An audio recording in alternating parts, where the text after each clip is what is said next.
যদি রমজানকে ভালোবাসতে হয় তো রমজানের আগে আমার নবী মুস্তাফাকে ভালোবাসো। এমন কি কোরআনকে যদি ভালোবাসতে হয় আমার বিশ্বের নবী রাহমাতুল লিল আলামিনকে আগে ভালোবাসো। কাবাকে যে সাজদা করি লক্ষ্য করে ওই কাবাকে যদি ভালোবাসতে হয় তো আমার বিশ্বের নবীকে আগে ভালোবাসো।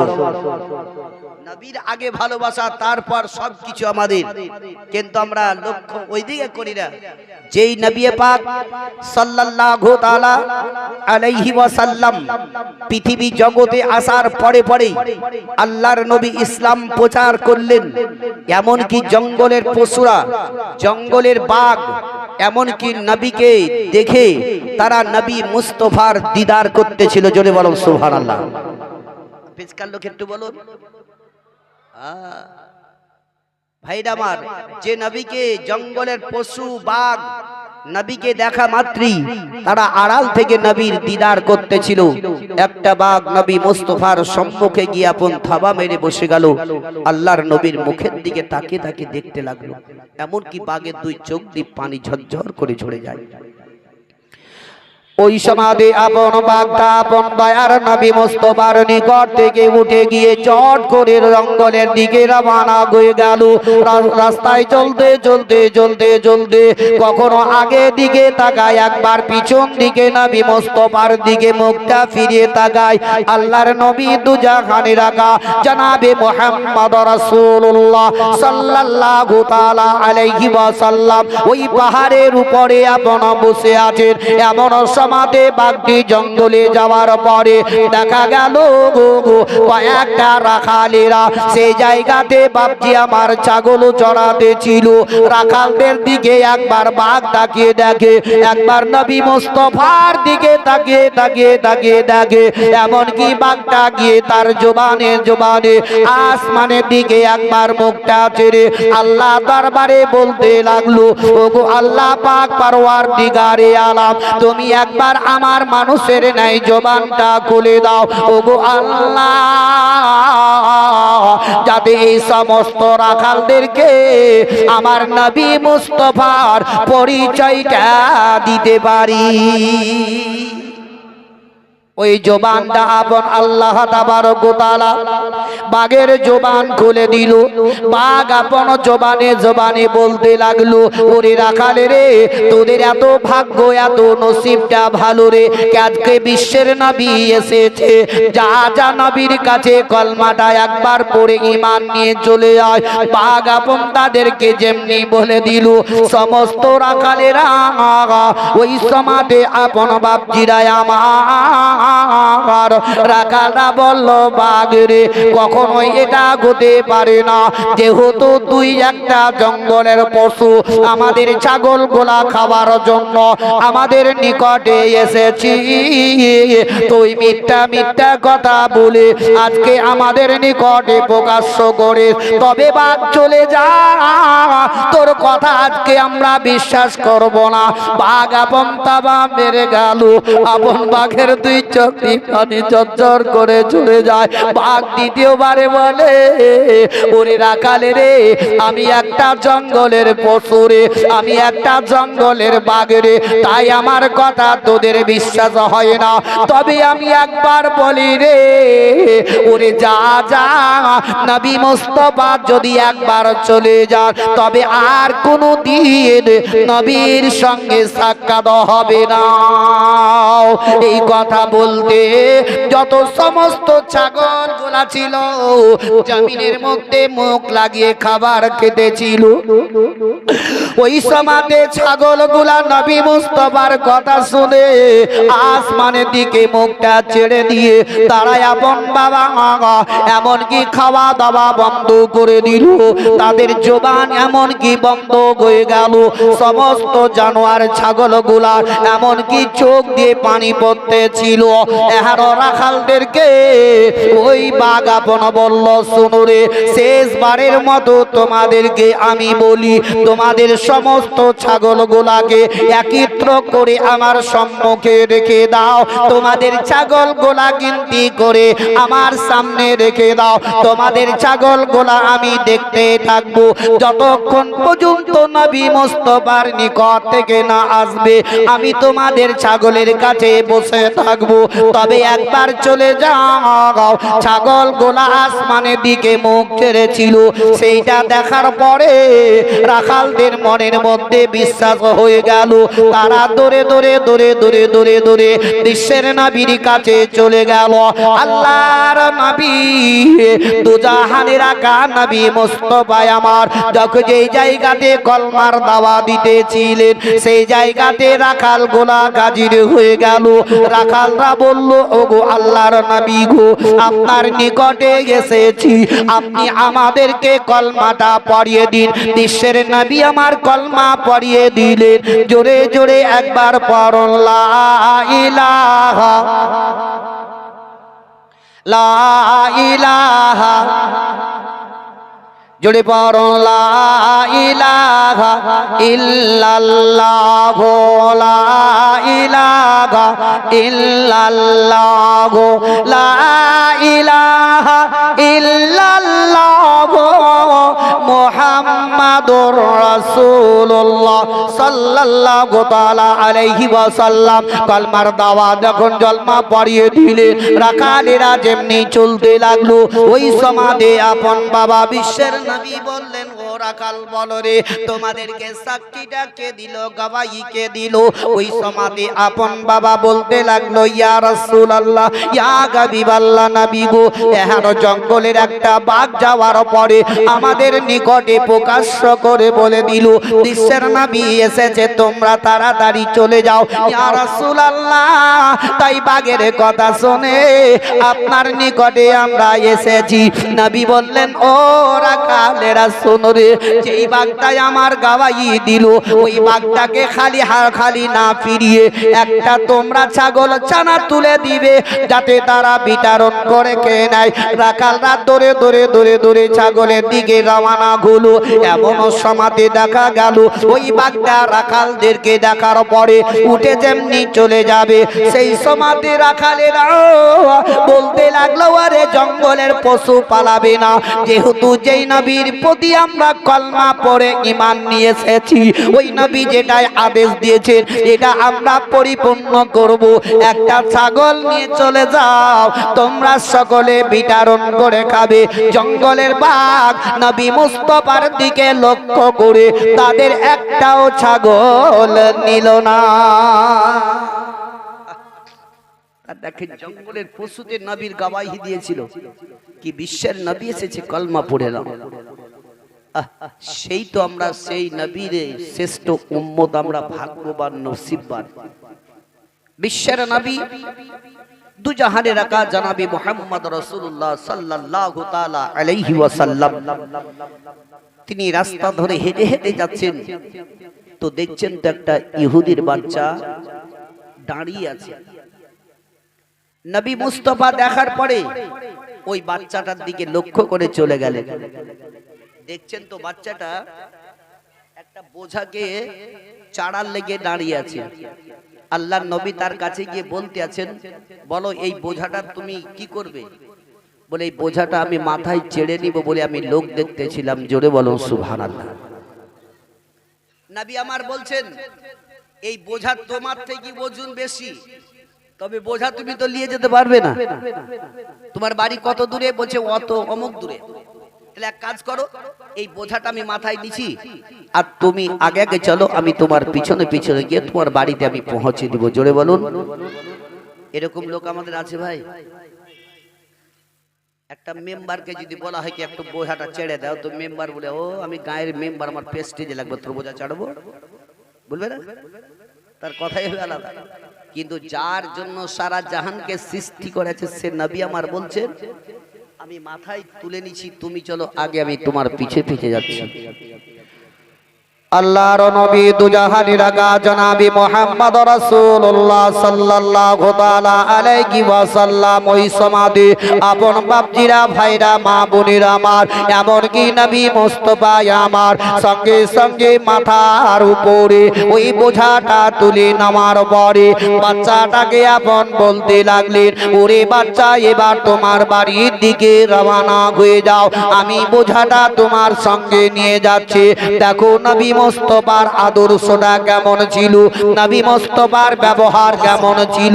নবী মুস্তাফাকে যে একবার দেখলো নবীর প্রতি সে আপন বাবা পাগল হয়ে গেল, নবীর প্রতি ঈমান নিয়ে কলমা পড়ে মুসলমান হয়ে গেল। ওই ইহুদিটা যখন চলতে লাগলো রাস্তায় চলতে চলতে ইহুদির বাচ্চাটা আপন বিশ্বের নবীর দিকে একবার তাকায়, একবার আসমানের দিকে তাকিয়ে দেখে। এমনি দেখতে দেখতে বাচ্চাটা বলতে লাগলো, বলে এরকম সৌন্দর্য মানুষ, এত সুন্দর লোক আমি কোনোদিন আজ পর্যন্ত দেখিনি, এত সুন্দর চেহারা লোক আমি কোথাও দেখতে পাই নাই। এমনকি দয়ার নবী মুস্তাফাকে দেখতে দেখতে ইহুদির বাচ্চা আপন চলতে লাগলো। দয়ার নবীকে আশপাশের গাছগুলাতে ছায়া করতে করতে করতে নিয়ে যায়। নবী মুস্তাফা বাবা জীবনের আমার ভাইরা মা বোনের আমার আল্লাহর নবী দুজাহানের আকা জনাবি মুহাম্মদ রাসূলুল্লাহ সাল্লাল্লাহু তাআলা আলাইহি ওয়াসাল্লাম রাস্তায় যখন চলতেছিলেন আশপাশের গাছগুলা নবীকে ছায়া করতে করতে নিয়ে যায়। এমনকি নবী মুস্তাফার পদতলে পায়ের নিচে যদি ছোট ছোট পাথর গোলা পড়ে গেছে, ওই পাথর সঙ্গে সঙ্গে পাথর গোলা মমের মতো গলে গেছে। বিশ্বের নবীর পায়ে তলে যদি পাথর পড়ে যেত ওই পাথর গোলা মমের মতো গলে যেত।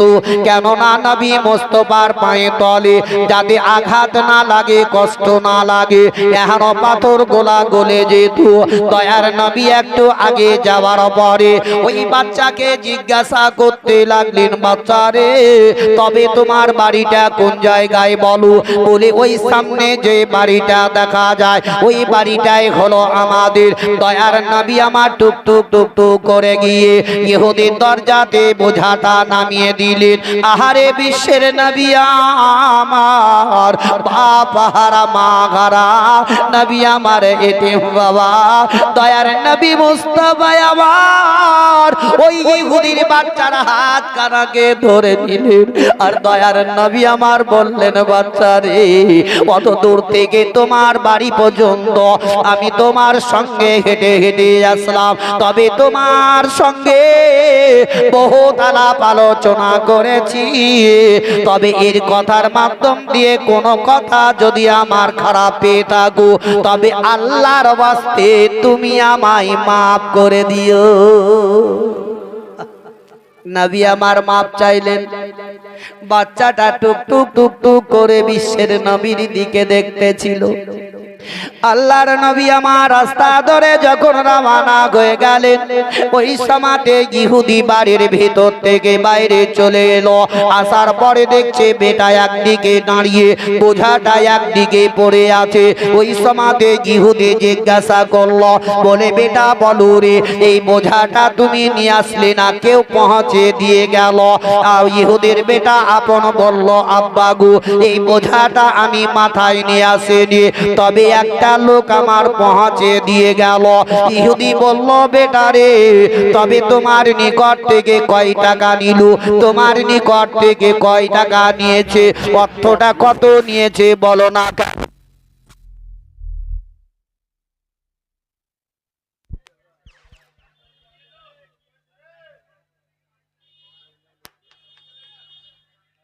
Hello hello hello hello hello আল্লাহর নবী দুজাহানের আকা জনাবি মুহাম্মদ রাসূলুল্লাহ সাল্লাল্লাহু তাআলা আলাইহি ওয়াসাল্লাম রাস্তা ধরে চলে যান।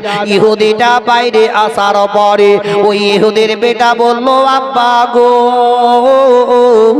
যে লোকটা আমার বোঝা পৌঁছে দিয়ে গেল ওই লোকটা আমার নিকট থেকে 1 টাকাও নেয়নি, বিনা পয়সাতে আমাকে পৌঁছে দিয়ে গেল।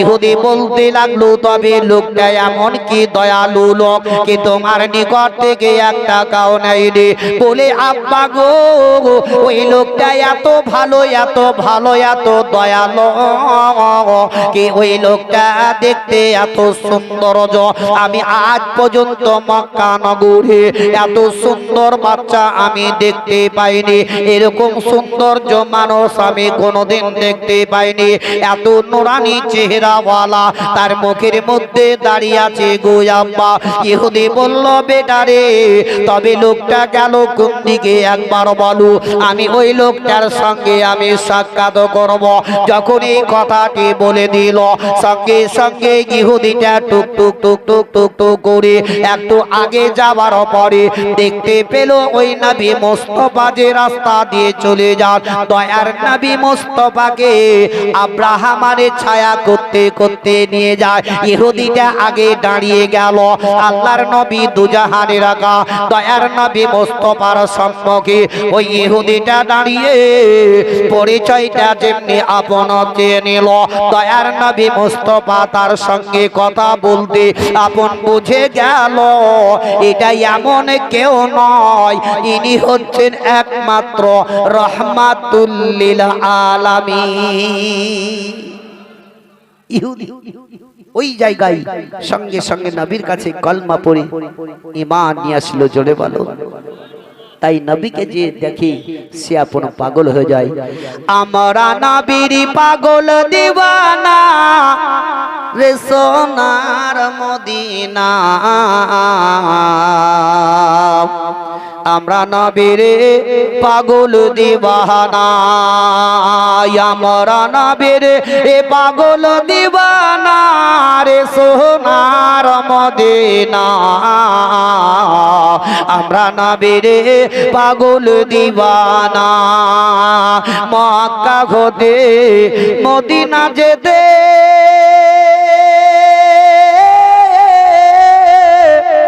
আরে বিচিখানে এক গত পরে মক্কা হতে মদিনা যেতে 13 মাজিল 13 কদমে চলে নবী কাফেরদের যন্ত্রণায় রে সোনার মদিনা আমরা নবীর পাগল দিওয়ানা আমরা নবীর পাগল দিওয়ানা রে সোনার মদিনা আমরা নবীর পাগল দিওয়ানা আল্লাহুম্মা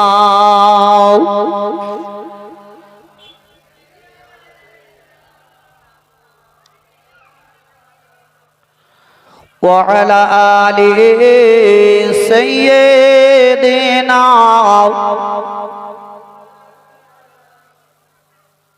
সাল্লাল্লাহু তাআলা আলাইহি ওয়াসাল্লাম বাপজিরা ভাইরা আমার নবী মুস্তাফার জীবনী কাহিনী আদর্শবান আমরা বহুত কিছু শুনছি আমাদের মুখ থেকে তো শুনতে তার সাথে সাথে মোবাইলেও শুনতে পাচ্ছেন কি ভাই কিন্তু আমরা শুনে কি পরিবর্তন হচ্ছে মনে ভয় ঢুকছে না আমাদের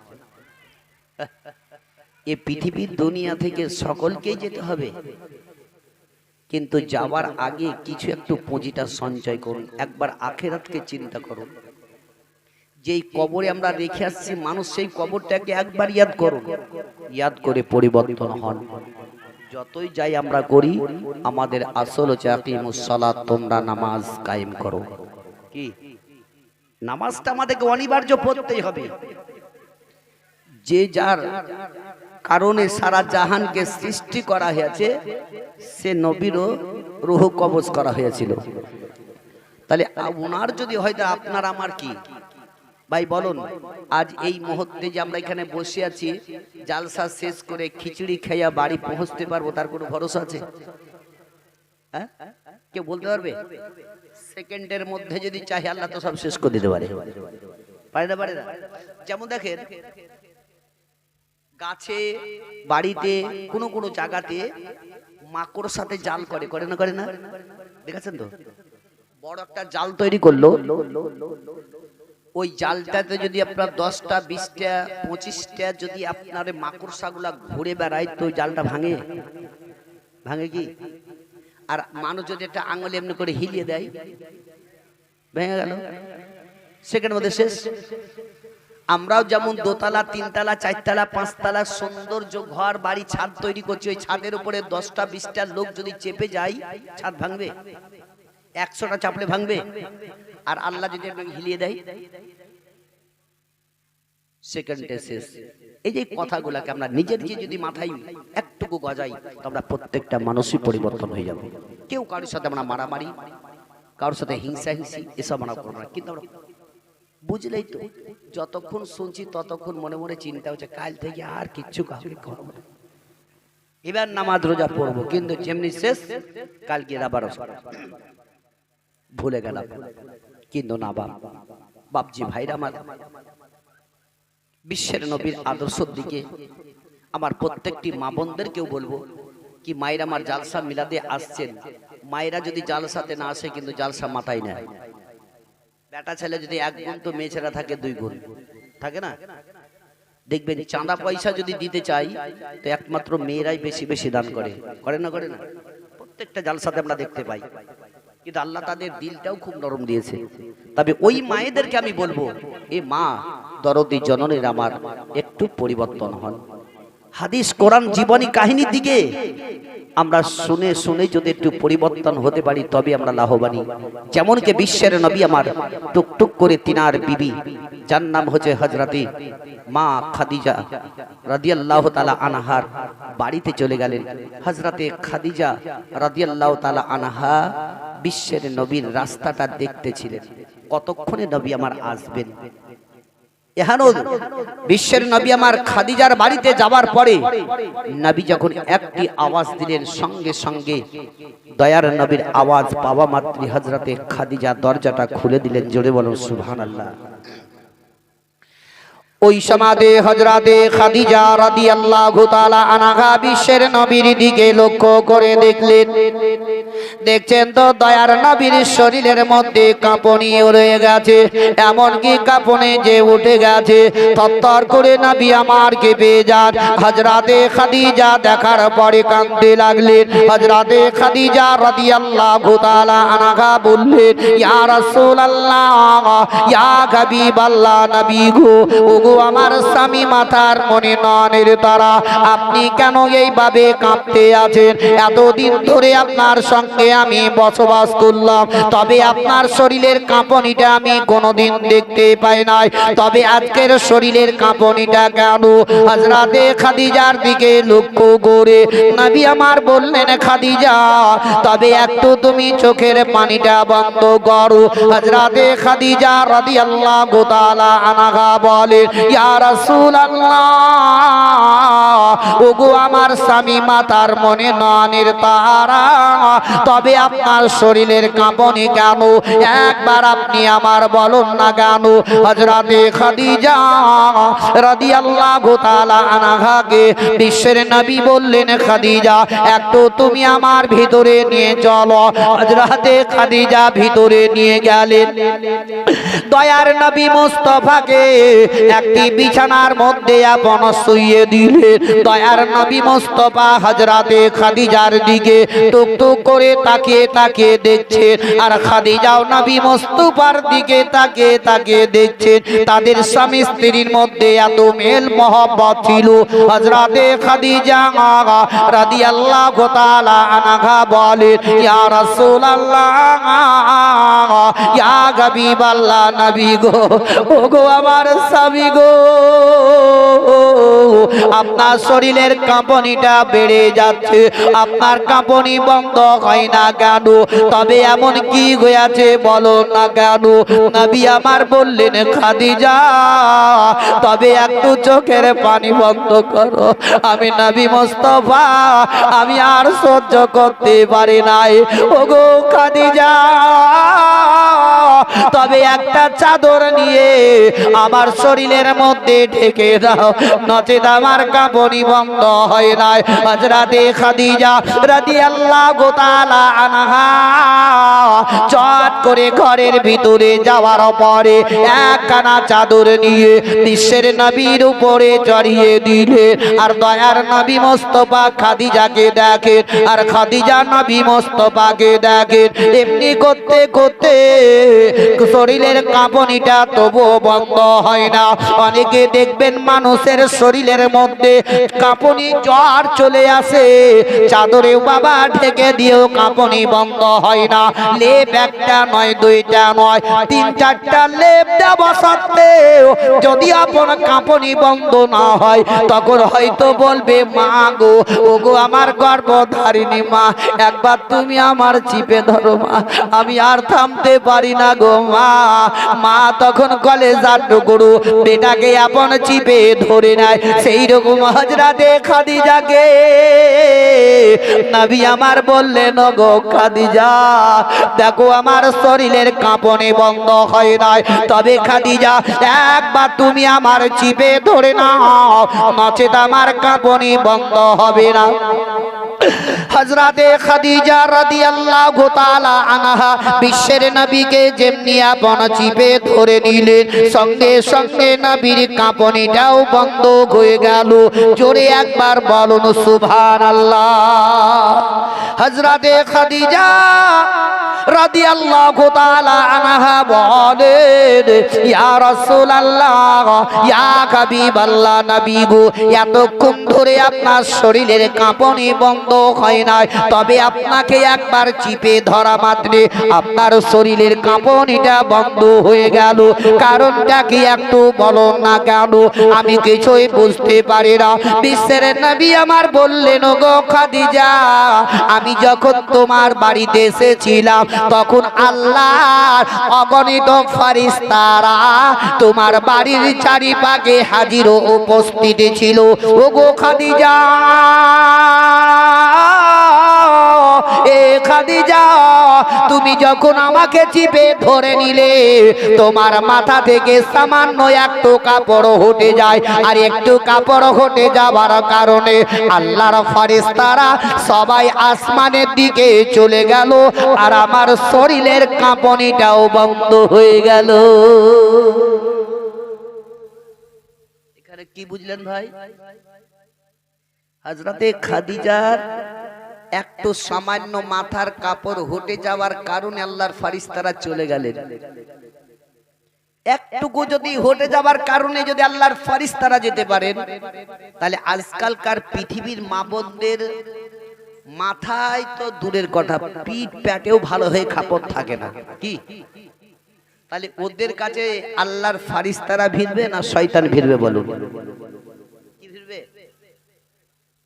শয়তান ভিড়বে। এদের কাছে শয়তানই বেশি চালাচ্ছে।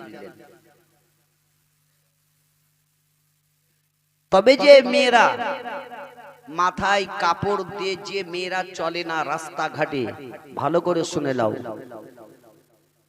যে মেয়ে মানুষ মাথায় কাপড় দিয়ে রাস্তায় চলে না, ওই মেয়েটির জন্য 4 জন ব্যক্তি জাহান্নামে চলে যাবে। কয়জন? 4 জন। কে কে? ওই মেয়েটির 1 নাম্বার বাপ, 2 নাম্বার বড় ভাই, 3 নাম্বার স্বামী, 4 নাম্বার তার বড় ছেলে। এই 4 জন ব্যক্তি একটা মেয়ের জন্য জাহান্নামে চলে যাবে। আমি জোরহাত করে বলছি আমার মা ভাই বোনদেরকে, বোনেরা আমার, মাথায় কাপড় দিয়ে চলো। তোমার মাথার চুল লোককে না দেখালে কি আছে? শরীয়তের কিছু পাবন্দি করো। তাদের জীবনী কাহিনী শুনে একটু পরিবর্তন হও। একবার কবরকে ইয়াদ করো। আর যে মেয়েরা এইভাবে চলাফেরা করে, তাদের স্বামীকে রোজ হাসরের ময়দানে পাকড়াও হতে হবে। দায়ী হবেন আপনি। আপনি নিজের পরিবারটাকে ঠিক করে নিয়ে চলার। হযরতে খাদিজার কাপড় একটু হটে যাওয়ার কারণে ফেরেশতারা যদি চলে যায়, তো এরা কি? এই জন্য এদের কাছে শয়তানি চালটা বেশি থাকে। আল্লাহ তাআলা যাতে আমাদের প্রত্যেকটি মা বোনকে সঠিক পথে ঈমানের সহিত নিয়ে যাবার তৌফিক এনায়েত করুক। জোরে সকলে বলুন আমিন সুম্মা আমিন। একবার দরুদ পাক পড়ুন। আল্লাহুম্মা সাল্লি আলা সাইয়্যিদিনা মাওলানা মুহাম্মাদ ওয়া আলা আলিহি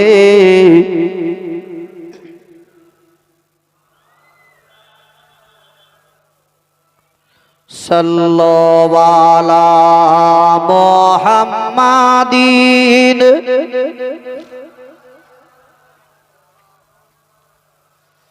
হরদম জবান সে নিকালো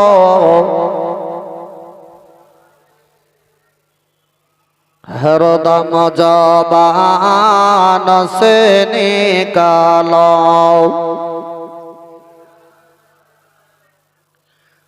সাল্লাল্লাহু তাআলা আলাইহি ওয়াসাল্লাম। ও বাবা জীবনের আমার ভাইরা মা বোনের আমার, বিশ্বের নবী কুল কায়নাতের নবী জনাবে মুহাম্মদ রাসূলুল্লাহ সাল্লাল্লাহু তাআলা আলাইহি ওয়াসাল্লাম একদিন হযরতে খাদিজা রাদিয়াল্লাহু তাআলা আনহার বাড়ি থেকে বেরিয়ে টুক টুক টুক টুক করে রওনা হয়ে গেল।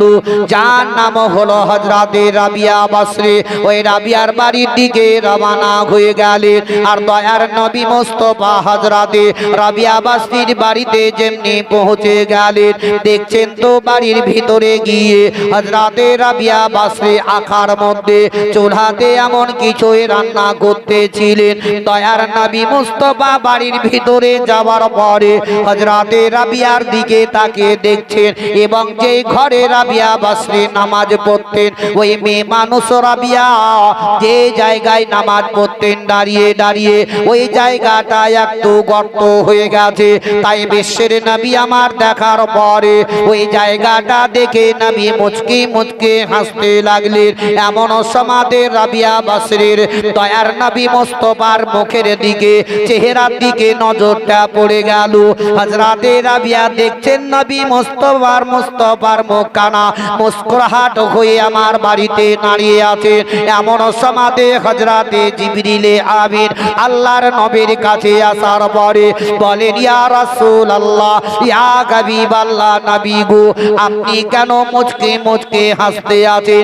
রাবিয়ার বাড়িতে আসার পরে কারণটাকে দয়ার নবী বললেন, হে জিবরিল, দেখো দেখো রাবিয়া যে জায়গাতে দাঁড়িয়ে নামাজ পড়ে ওই জায়গাটা গর্ত হয়ে গেছে, তাই দেখে আমি মুচকে মুচকে হাসি। হযরতে জিবরিলে আমিন বললেন, ইয়া রাসূলুল্লাহ, ইয়া হাবিবাল্লাহ, নবী গো রাবিয়া বসরি আজ থেকে শুরু থেকে নিয়ে আজ পর্যন্ত যত আল্লাহর ইবাদত করেছে, আল্লাহর যত নামাজ পড়েছে, একটাও আল্লাহর দরবারে কবুল হয়নি। আহারে বাপজিরা আমার, যদি আপনাদের ইমাম সাহেব কোন মুসল্লিকে বলে দেয় তোমার নামাজ পড়া হয় না, দেখবেন কাল থেকে আর মসজিদে যাবে না। যাবে? বলবে কি মৌলবি তো বলছে আমার নামাজ হয় না, তো যাব কি করতে? আমাদের মনের মধ্যে খটকা লেগে যাবে। জিবরিল যখন নবীকে বললেন, ইয়া রাসূলুল্লাহ, রাবিয়ার নামাজ আল্লাহ একটাও কবুল করেনি, দয়ার নবীর মুখখানা শুকমুখ হয়ে গেল। রাবিয়া বসরি তাকে তাকে দেখছেন, নবী আমার মাথা নত করে নিয়েছেন।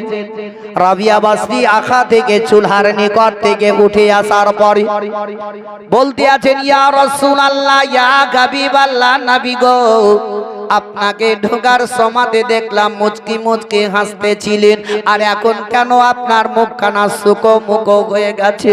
কারণটা কি একটু বলুন না কেন? নবী আমার চুপ করে আছেন। দ্বিতীয়বার বললেন, ইয়া রাসূলুল্লাহ, একবার আপনি বলুন না কেন? তবু নবী বললেন না। দ্বিতীয়বার যখন জিজ্ঞাসা করা হলো, হযরতে রাবিয়ার দিকে তাকিয়ে বললেন, ওগো রাবিয়া, তুমি যে জায়গাতে নামাজ পড়ো ওই এই জায়গাটা গর্ত হয়ে গেছে, তাই আমি দেখে মুচকে মুচকে হাসতেছিলাম। ওগো রাবিয়া, তবে জিবরিল বললেন তোমার নামাজ আল্লাহর দরবারে একটাও কবুল হয়নি, তাই আমার মুচকে হাসিটা বন্ধ হয়ে গেল, মুস্কুরাহাটটা হারিয়ে গেল। আল্লাহর নবী দয়ার মুস্তাফার দিকে তাকে হযরতে রাবিয়া বাসরি বললেন, ইয়া রাসূলুল্লাহ, ইয়া হাবিবাল্লাহ, নবী গো, আল্লাহ আমার একটা নামাজ কবুল করো কি না করো। ইয়া রাসূলুল্লাহ, আদেশ দিয়েছে প্রত্যেকটা নর নারীর উপরে ওই নামাজ ফরজ করে দিয়েছে, নামাজ আদায় করার জন্য বলেছে। ওই নামাজ আল্লাহর দরবারে কবুল হোক ইয়া না হোক, তবুও কিন্তু আল্লাহর ইবাদত আমি ছাড়ব না। রাবিয়া বাসরি যেমনি এই কথা বলে দিলেন, সঙ্গে সঙ্গে হযরতে জিবরিল আমিন বিশ্বের নবীর দিকে তাকিয়ে বলেন, ইয়া রাসূলুল্লাহ, ইয়া হাবিবাল্লাহ, নবী গো, রাবিয়া শুরু থেকে নিয়ে আজ পর্যন্ত আল্লাহর যা কিছু ইবাদত করেছে, যাই নামাজ পড়েছে, আল্লাহর দরবারে সমস্ত সব কিছু কবুল হয়ে গেছে। ওইরকম যদি আমরা সাহসী নিয়ে যদি রাগ না করে নামাজ পড়িতে হবে না, হবে না, কিন্তু আমরা রাগ করে থেকে যাই। এমনও কিন্তু দেখেন কিছু কিছু মুসল্লিরাও আছে, পুরানো মুসল্লি গিলা, আর নতুন নতুন যদি নামাজ কিছু কিছু লোক মুসল্লি যায়, হ্যাঁ তো নামাজ হয় না, ফের তো কি কোথায় বলবে না। কিন্তু বাপ, আমি জোরহাত করছি, আপনি পুরাতন হচ্ছে নতুন, ও যদি না জানে আপনি শিক্ষা দিয়ে দেন, আপনি নিজের পাশে নিয়ে দাঁড়ান। ওর বাপ যদি না এসে তো কি হলো, বেটা তো এসছে, যা কেউ তো এসছে, তাকে আস্তে আস্তে শিক্ষা দেওয়ার চেষ্টাটা করবেন। এমন একটি জিনিস যে বিশ্বের নবী আমার এই নামাজ প্রতিষ্ঠিত করতে গিয়ে এত কষ্ট পেয়েছেন, এত কষ্ট পেয়েছেন, তবু নবী কখনো নামাজ পড়তে ছাড়েননি। জোরে বলুন সুবহানাল্লাহ। যেই নবী মুস্তাফার উপরে অত্যাচারী চলেছিল, সেই সময়তেও আপন কি আল্লাহর নবী তবু ইসলাম প্রচার করতে ছাড়েননি। যে নবী আমার মক্কা নগরে একটা ছোট্ট কুটির ঘরের ভিতরে বসে বসেই আল্লাহর নবী কোরআন তেলাওয়াত করতেছিলেন। জোরে বলুন, কোরআন তেলাওয়াত করতেছিলেন। আবু জেহেল চট করে উঠে নবীর প্রতি অত্যাচারী শুরু, এমনকি মক্কা থেকে মদিনাতে গেল, আর মদিনাতে কিছুটা লোককে ডেকে জামায়াত করলো, বৈঠক করে তাদের মধ্যে দিয়ে একজনকে সর্দার মোড়ল তৈরি করে দিয়ে বলছে, শুনো, ওই দেখো মক্কার বাইরে একটা জায়গাতে তাম্বুতে বসে আছে একটা লোক, কালো কুদসি, দেখতে খুবই খারাপ, সে যে মানুষকে দেখে তাকেই ঢেল মারামারি করে। আচ্ছা বলুন কেমন অত্যাচারী দেখুন। এই মিথ্যাবাদী আবু জেহেল তাদের মনকে বিভিন্ন রকমের কথাবার্তা বলে মনকে ফেটকে দিয়েছে, বুঝলেন। এমন কি ওই সর্দার বলছে, তোমরা 10টা যুবক একটু দাঁড়িয়ে যাও, এই যুবক জওয়ান না হলে পরে ওকে মারতে পারা যাবে না, কেন ওর কাছে ঢেল পাথর থাকবে, হয়তো মেরে দিবে। তো যে তোমরা তো যাবে, তবে তোমরাও তো কিছু একটা হাতে নিয়ে যাও, অস্ত্র তো নিয়ে দেবে, নাহলে তো ব্যাপার খুব খারাপ। আবু জেহেল যেভাবে কথা বলছে, তো এরা 10 জনাতে বেশ হাট্টা কাটা মোটা মোটা শরীর শক্তিশালী বললেন। 10টা যুবক হাতে হাতে পাথর নিল। ওই 10টা যুবকের আপন বাবা চলল কোথায়? মক্কার বাইরে তাম্বুর ভিতরে যে নবী আমার কোরআন তেলাওয়াত করতেছিলেন। আর 10টা যুবকে যাওয়ার পরে আপন দূরে দাঁড়িয়ে গেল, কেননা ভয়ে তারা আগায় না, যদি একবার আমাদেরকে দেখে নেয় পাথর মারতে আরম্ভ করবে, ভয়ে ভয়ে কিন্তু এরা দূরে দূরে দাঁড়িয়ে আছে। ও বাবা জীবনের আমার ভাইরা, ওই সমাধি একটা যুবককে বলে দিল, বলে একজন চলে যা, যদি তোকে মারতে আরম্ভ করে তবে আমরা 9 জনাতে পিছন থেকে ধাওয়া করে তাকে আমরা মারতে আরম্ভ করব, তাকে আমরা শেষ করে দিব। একটা যুবক বাবা চুপে চুপে চুপে চুপে চুপে যখন আড়ালে আড়ালে গিয়ে দূর থেকে একটু তাকে দেখতে লাগলো, দেখছে তো ওই লোকটা এত সৌন্দর্য নোরানি চেহারা বাবা। তখন আবু জেহেল বলেছিল কালো কুদসে, কিন্তু সেটা মিথ্যা কথা, এটাই হলো সত্য। নবীর চেহারা হলো নোরানি, এমনকি মুখে দাড়ি ভরা, মুখ ভরা দাড়ি আছে, দেখতে খুব সৌন্দর্য। এই জবানটা আপন ঢেল ফেলে দিয়ে দূরে দূরে তাদের কাছে গিয়ে বলতে লাগলো, বলে শোনো রে, আমরা মদিনাতে যেই কথাগুলা শুনেছি ওইগুলা সম্পূর্ণ একদম ভুল, কিন্তু সত্য হলো এটাই, লোকটা এত সুন্দর, এত সুন্দর, এইরকম লোক কোনোদিন আমরা দেখি নাই। চলো তার কাছে আমরা সকলে মিলে চলে যাই। টুকটুক করে 10 জনাতে যেমনি চলে গেল, যাওয়ার পরে দেখতে পেল ওই পবিত্র কোরআন তেলাওয়াত করতেছিলেন, এমনকি মুখ ভরা দাঁড়িয়ে আছে, দেখতে খুব সৌন্দর্য। 10টা জওয়ানি বাবা দেখতে দেখতে দয়ার নবী আমার দেখার পরে তাদেরকে হাতের ইশারা করে ডেকে নিলেন। দেখার পরে আপন দয়ার নবী মুস্তাফার কাছে বসে গেল, নবীর সঙ্গে আলাপ আলোচনা করতে লাগলো। ওই 10টা নওজওয়ানে দয়ার নবী মুস্তাফার প্রেমে পড়ে গেল। 10টা যুবকে বলতে লাগলো, ইয়া রাসূলুল্লাহ, ইয়া হাবিবাল্লাহ, নবী গো, আপনি আমাদেরকে কলমাটা পড়িয়ে দিন, আপনার প্রতি আমরা ঈমান নিয়ে চলে আসব। 10টা যুবকে কলমা পড়ে নিল। তারা নবী মুস্তাফার সঙ্গে আলাপ আলোচনা করতেছিল। এদিকে আবু জেহেল ওই মক্কা মদিনার ওই লোকেদের থেকে সর্দার জারি করা হয়েছিল। ও আপন বলতে লাগলো, কি ব্যাপার, তাদের 10 জনাকে কি মেরে শেষ করে দিল, এখন পর্যন্ত কেন আসে না? চলো আমরা একটু আগে আগে চলে যাই, কি ঘটনা ঘটেছে দেখা যাক। আবু জেহেল তাদের সঙ্গে চলল। তারা সকলে মিলে ওই তাম্বর নিকটে যেমনি চলে গেছে, দেখছে তো 9-10 জনাতে নবী মুস্তাফার সম্মুখে বসে আলাপ করে। এরা বলছে, এই তোদেরকে এই করতে পাঠিয়েছিলাম না তোদেরকে মারতে পাঠিয়েছিলাম বল। আহা, আবু জেহেল কি অত্যাচারী করেছিল নবীর প্রতি, তবু নবী কখনো ইসলাম প্রচার করতে ছাড়েননি এবং কাউরির জন্য কখনো বদদুয়া করেননি। জোরে বলো সুবহানাল্লাহ। কোরআন তো বলেই দিয়েছে, ওমা আরসালনাকা ইল্লা রাহমাতাল লিল আলামিন, হে মেহবুব, আমি তোমাকে দুনিয়ার মধ্যে পাঠিয়েছি একমাত্র রাহমাতুল লিল আলামিন করে পাঠিয়েছি। নবী তো কাউরির জন্য বদদুয়া করে। আজ আমরা কত লোক আমরা গালাগালি করি, তো কত কথা আমরা বলতে থাকি। ওই বিশ্বের নবীর সারে যে শায়ের বলে, নবী তোমার নাম শুনিয়া পাগল মোরা হইলাম গো, নবী একেবারে তুমি আইসো গো, নবী একেবারে তুমি আইসো গো, নবী তোমার ওই নাম শুনিয়া পাগল মোরা হইলাম গো, নবী একেবারে তুমি আইসো গো, নবী একেবারে তুমি আইসো গো, সপনেতে দিও গো দেখা, দেখিব নয়ন ভরে গো, নবী একেবারে তুমি আইসো গো, নবী একেবারে তুমি আইসো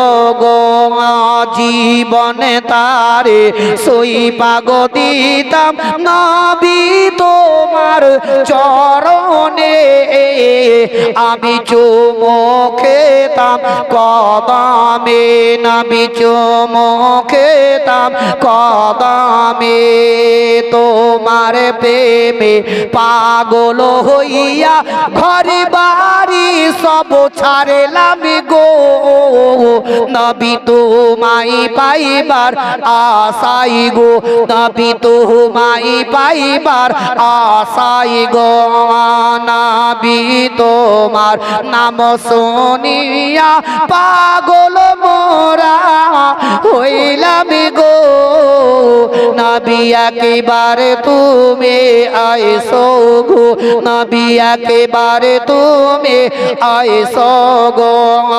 আল্লাহুম্মা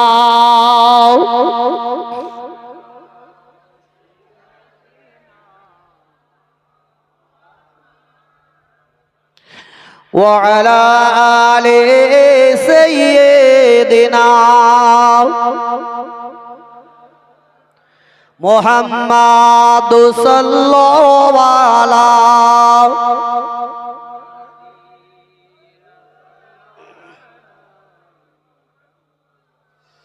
हरदम जबानों से निकालो हरदम जबान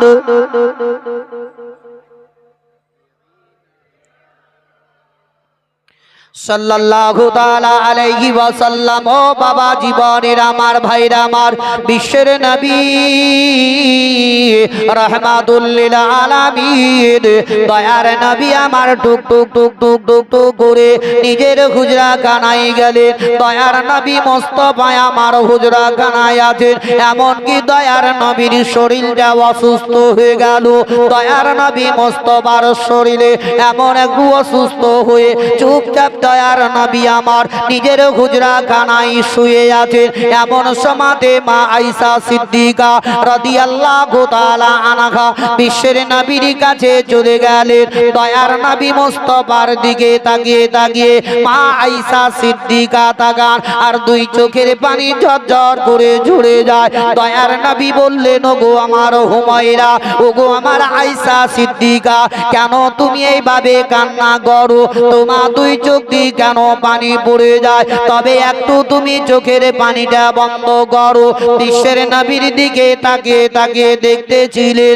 এমন সমাদে দয়ার নবী আমার বললেন, ওগো আমার হুমায়রা, একবার তুমি ওই মসজিদে নবীর ওই পর্দাখানা একবার হটিয়ে দাও। যেমনি পর্দাটা ঘটিয়ে দিলেন, যেমনি ধরটা হটিয়ে দেওয়া সঙ্গে সঙ্গে নবী মুস্তাফা আমার মসজিদে নবীর দিকে তাকিয়ে দেখলেন। দেখা মাত্র কান্দে আরম্ভ করে দিলেন। হযরতে আয়েশা সিদ্দিকা রাদিয়াল্লাহু তাআলা আনহা বলেন, ইয়া রাসূলুল্লাহ, ইয়া হাবিবাল্লাহ, নবী গো, আপনি কেন এইভাবে কান্না করতে আছেন? আপনার দুই চোখ দিয়ে কেন পানি পড়ে যায়? ইয়া রাসূলুল্লাহ, একবার আপনি কান্নাটা বন্ধ করুন। আমি আয়েশা সিদ্দিকা, আপনার চোখের পানি আমি বরদাস্ত করতে পারি না। তবে ইয়া রাসূলুল্লাহ, আপনার এমন কি কথা মনে পড়ে গেল তাতে আপনি কান্না শুরু করে দিলেন? বিশ্বের নবী আমার বললেন, ওগো আমার হুমায়রা, আমার কোনো দুঃখের কথা মনে পড়ে নাই। আমি দুঃখের মধ্যে আমি কাঁদি নাই, তবে আমি কাঁদি সুখের কাঁদন কাঁদি। বলে দুঃখের কাঁদন কাঁদি না, আমি সুখের কাঁদন কাঁদি। হযরতে আয়েশা সিদ্দিকা বললেন, ইয়া রাসূলুল্লাহ, ইয়া হাবিবাল্লাহ, নবী গো, তবে এমন সুখের কাঁদন কি এমন হতে পারে? দুঃখে মানুষ কান্না করে, কষ্ট পেলে মানুষ কান্না করে, বাপ মারা গেলে, মা মারা গেলে তখনই মানুষ কান্না করে। তবে আপনি কি এমন দুঃখের সুখে আপনি কান্না করেন? দয়ার নবী বললেন, ওগো আমার হুমায়রা, আমি এই জন্যই কান্না করি গো। দেখো দেখো, একবার মসজিদে নবীর দিকে একবার লক্ষ্য করে দেখো। দেখো দেখো, আমার সাহাবীরা, আমার উম্মতেরা ওই মসজিদে নবীতে নামাজ পড়তেছে। এই নামাজকে প্রতিষ্ঠিত করতে গিয়ে আমি উহুদের ময়দানে, উহুদের যুদ্ধের ময়দানে আমি লড়াই করেছি, বদরের যুদ্ধের ময়দানে লড়াই করেছি। মক্কার লোকেরা অত্যাচার করেছে। এই নামাজকে প্রতিষ্ঠিত করতে গিয়ে ওগো আমার হুমায়রা, তবে আমার ওই কথাটা আমার মনে পড়ে গেল, যেদিনকে আমি পৃথিবী দুনিয়া ছেড়ে চলে যাব, তবে আমার উম্মত উম্মতিরা কিয়ামত পর্যন্ত এই নামাজ তারা এইভাবেই পড়তে থাকবে। ওগো আমার হুমায়রা, তার খুশিতে আমি কান্না করি। আমার উম্মত উম্মতিরা নামাজে পড়বে, তারা খুশিতে, তার খুশিতে আমি কান্না করি। হযরতে মা আয়েশা সিদ্দিকা রাদিয়াল্লাহু তাআলা আনহাকে বললেন, ওগো আমার হুমায়রা আয়েশা, যাও যাও, তোমার পিতা যার নাম হলো হযরতে আবু বকর সিদ্দিককে আমার নিকটে ডেকে দাও। দয়ার নবী মুস্তাফাকে, মুস্তাফার নিকটে হযরতে আয়েশা সিদ্দিকা বললেন, ইয়া রাসূলুল্লাহ, ইয়া হাবিবাল্লাহ, নবী গো, আমার পিতা আমার আব্বা জান আবু বকর সিদ্দিককে কেন আপনার নিকটে ডাকবো? দয়ার নবী বললেন, ও গো আমার হুমায়রা, আমার শরীরটা অসুস্থ হয়ে গেছে, তবে আমার মনে গাওয়া দিচ্ছে ওই মসজিদে নববীতে আমি আর যেতে পারবো না, তবে আমার আবু বকরকে আমার জায়গাতে নামাজ পড়াতে বলবো। হযরতে আয়েশা সিদ্দিকা রাদিয়াল্লাহু তাআলা আনহা বললেন, ইয়া রাসূলুল্লাহ, ইয়া হাবিবাল্লাহ, নবী গো, আমার আব্বা আপনার ওই জায়গায় দাঁড়িয়ে দাঁড়িয়ে নামাজ পড়াতে পারবেন না, কারণ আমার আব্বা নরম দিলের লোক। আপনার ওই জায়গাতে যখনই দাঁড়াবেন তখন আমার আব্বা কেঁদে ফেলবেন, আমার আব্বা সহ্য করতে পারবেন না। ইয়া রাসূলুল্লাহ, ইয়া হাবিবাল্লাহ, নবী গো, আমার আব্বাকে ওই জায়গায় নামাজ পড়াতে পাঠাবেন না। হযরতে আয়েশা সিদ্দিকাকে নবী আমার বললেন, ও গো আমার হুমায়রা, একবার তুমি আমার নিকটে ডেকে দাও। হযরতে আয়েশা সিদ্দিকা ডাক করলেন। হযরতে আবু বকর সিদ্দিক রাদিয়াল্লাহু তাআলা আনহু যেমনি চলে এলেন, তিনাকে বললেন, চলে যাও, আমার ওই জায়গাতে দাঁড়িয়ে তুমি আপন নামাজে পড়াবে। হযরতে আবু বকর সিদ্দিক রাদিয়াল্লাহু তাআলা আনহু বিশ্বের নবীর কাছে দাঁড়িয়ে গেলেন। দয়ার নবী একবার নয়, দুইবার নয়, তিনবার বললেন, আবু বকর সিদ্দিক কিন্তু জান্নাত মসজিদে নববীতে কেন না? একটাই কারণ, যদি আমি চলে যাই আর নবী যদি ইন্তেকাল হয়ে যান, তবে আমার কোনোদিন নবীর সঙ্গে আমার আলাপ আলোচনা হবে না।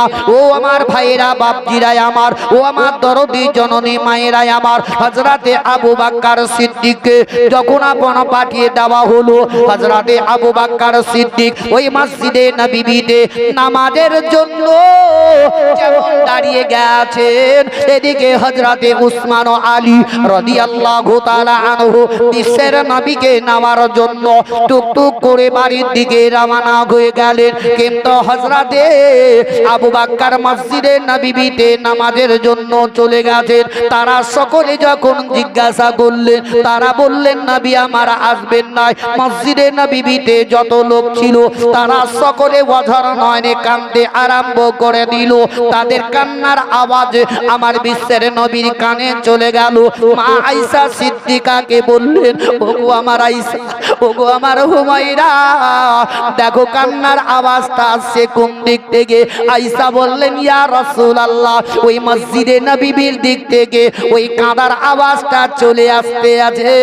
দয়ার নবী মুস্তাফার দিকে লক্ষ্য করে ওই মসজিদে নববীর লোকেরা এত কেঁদেছিল, এত কেঁদেছিল, মনে হচ্ছে কি এই মুহূর্তে মসজিদে নববীতে কিয়ামত হয়ে যাবে।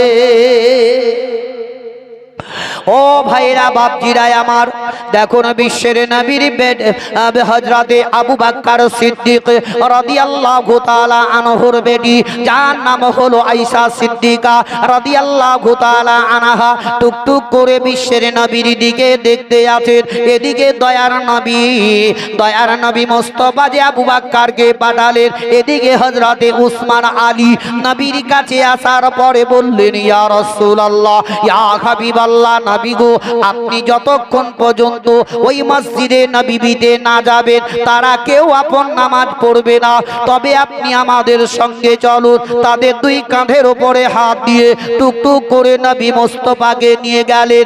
বারান্দাতে রেখে দেওয়ার পরে কেউ বলে আলহামদুলিল্লাহ, কেউ বলে সুবহানাল্লাহ, এমন কি কথা বলতে বলতে হযরতে আবু বকর সিদ্দিক রাদিয়াল্লাহু তাআলা আনহু ওই জায়গা থেকে উঠে গিয়ে দয়ার নবী মুস্তাফা আমার মসজিদে নববীতে বসে বসে নামাজ পড়িয়ে দিলেন। দয়ার নবী মুস্তাফাকে উসমান ও আলী নিয়ে আসতেছিলেন। তারা যখন কান্না করে, নবী আমার পিছন থেকে মুখটা মুড়ি ফিরিয়ে নিয়ে তাদেরকে বলতে লাগলেন, ও আমার মদিনার লোকেরা, ও আমার সাহাবীরা, তোমরা এইভাবে আর কেঁদো না, কেঁদো না, তোমাদের কান্না শুনলে আমার কলেজা খানা চানাচুর চোর হয়ে যায়। দয়ার নবী মুস্তাফাকে নিজের হুজরা খানায় নিয়ে চলে গেলেন।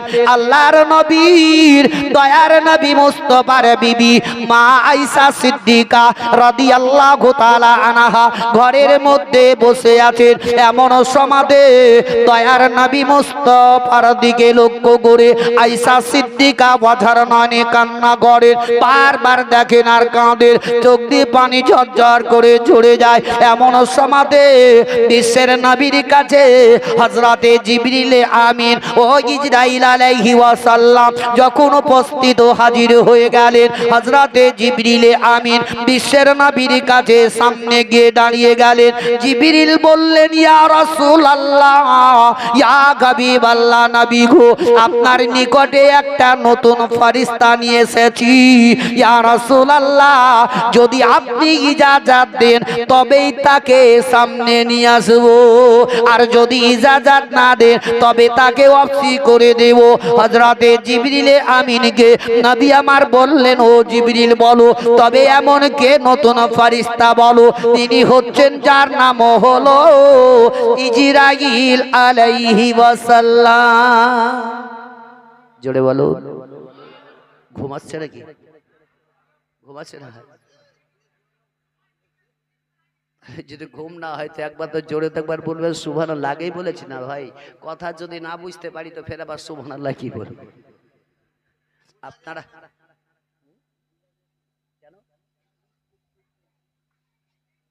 তবে আপনারা বুঝতে পারছেন না, পারেন না। যাই হোক, আপনার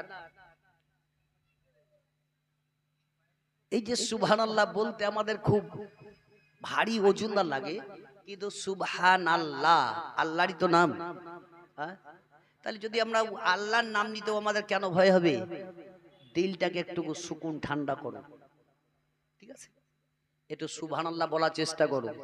আমরা ভাত খাইতে যদি বসে, এই যে খিচুড়ি খাইতে বসবো তো একটু পরেই তো বিসমিল্লাহটাও শুরু হবে না রে ভাই, হবে কি? পাতা দেওয়া মাত্রই খালি বলে কত দূরে আসছে দেখ, দেওয়া মাত্রই সারাসার মারতে শুরু করে দিল।